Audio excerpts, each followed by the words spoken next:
welcome back to Orange Dog Gaming, where today we will be doing Beginner's Guide to City Skylines Part 2.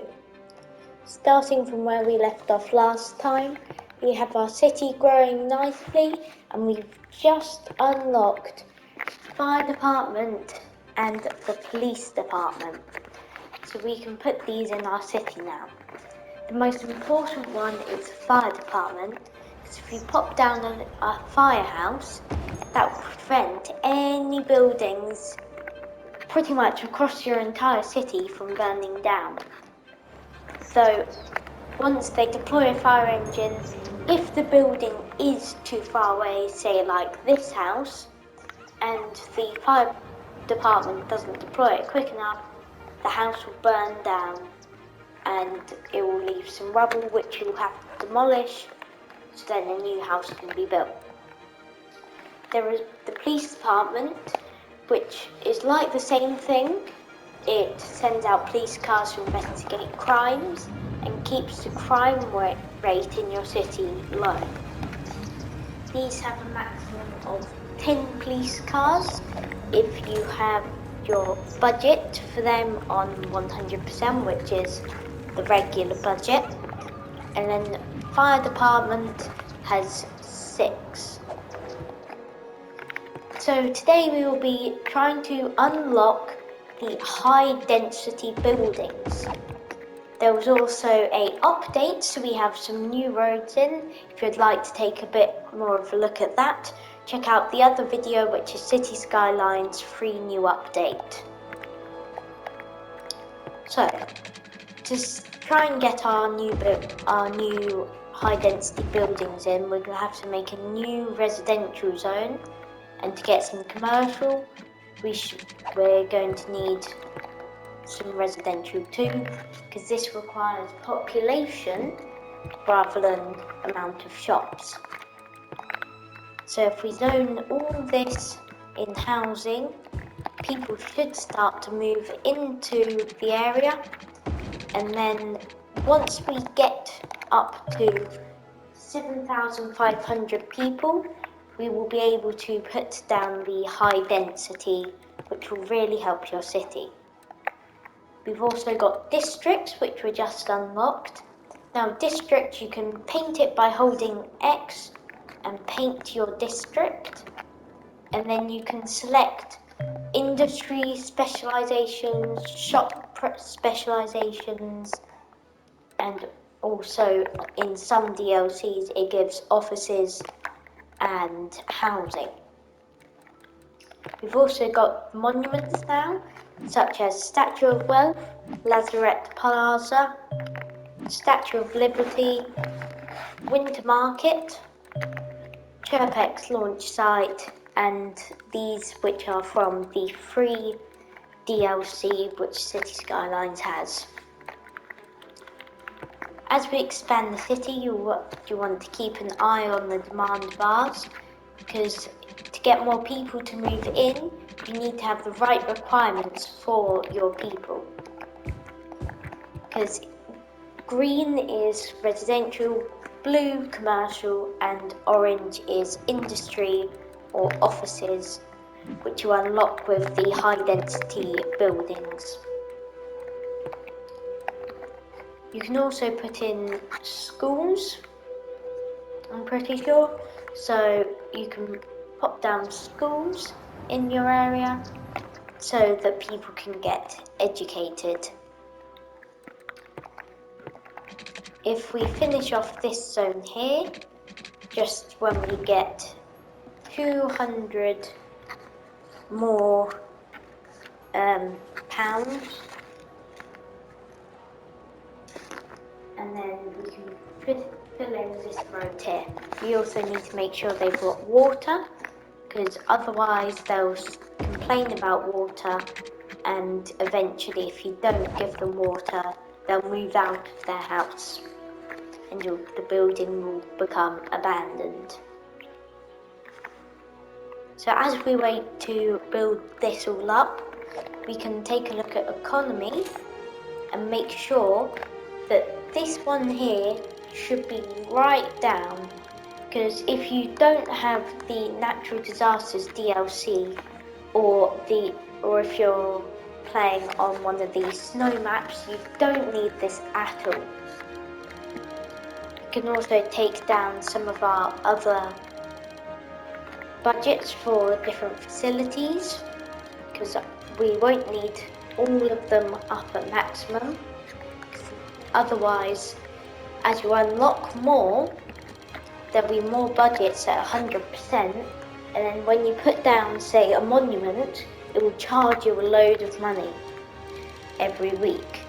So we need to keep them, all the new stuff, quite low, just like 80%, 70%, 75%, the stuff that you really don't need, 50%. One thing that may be quite tempting to do when you're building your city is loans. I wouldn't take one of these when I'm playing, because generally I'd only go for them when I'm desperate, because they'll take out of weekly cost 400 for the Silver Sunset one, and the other is 253, and the other is 442, because that's how much it's going to charge you every week. And you've got a set amount of weeks to pay it back. So if you don't, well, it's going to be a lot of money owed for you then. So I'd recommend not to take any loans out, so you can keep your city in the profit making and don't have to lose any money. One thing you'll want to do frequently is checking info views at your traffic. Because if you can see an area like this which has bad traffic because of, say, two junctions like this connecting, you could, if you really don't need it, you can demolish it. You can put in traffic lights or stop signs. I don't think we need this bit, so I'm going to demolish it, because there are other areas which are better where they can connect. So everyone comes into the city from here, and if we check the traffic, it's quite bad in this spot, because you've got people turning in from here to go out again to turn around, and then all the other cars are trying to go down and turn about. So I think we can demolish this one, or when we unlock the highway ramp, we can make it in that spot, or we can put a one-way road in. So that means now people can turn down here, turn to the right and come down here, but they can't, the people coming in can't just straight away turn around like that.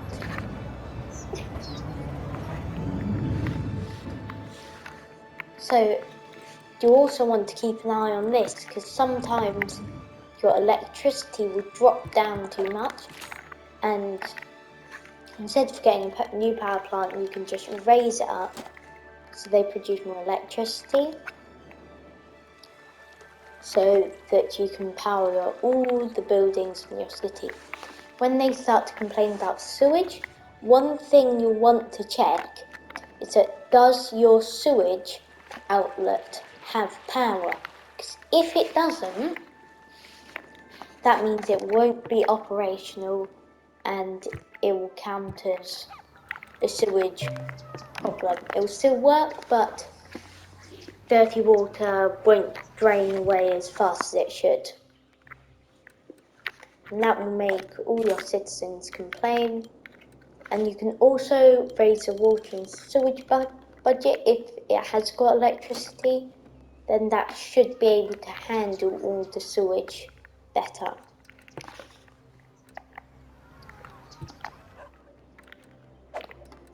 The next milestone gives you all of these. Now then, the one that you really need to take a look at is the one with the parks, plazas and education, because these will be very important for your city, because the parks and plazas will raise land value, and the public services such as high schools and public libraries will give your city education. Let's add in a new water pipe here, because it seems like even the electricity budget isn't fixing it. There we go, all the pop-ups are gone. Let's wait for more people to move into our city and all the new districts. Quickly make just a little bit more here. Just a little spot just here.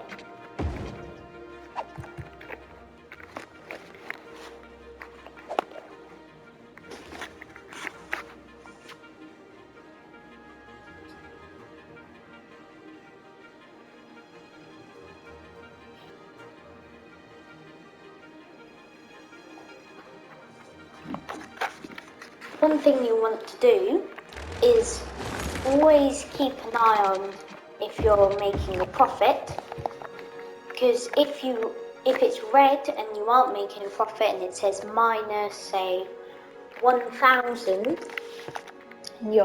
then your city will need to make some more profit generating things.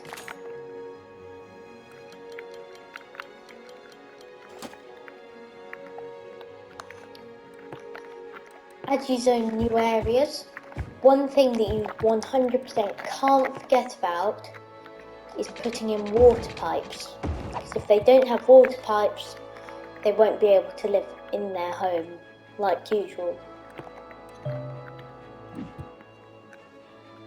That will be all for part 2 of Beginner's Guide, and hopefully we can unlock high density residential in the next video. Bye!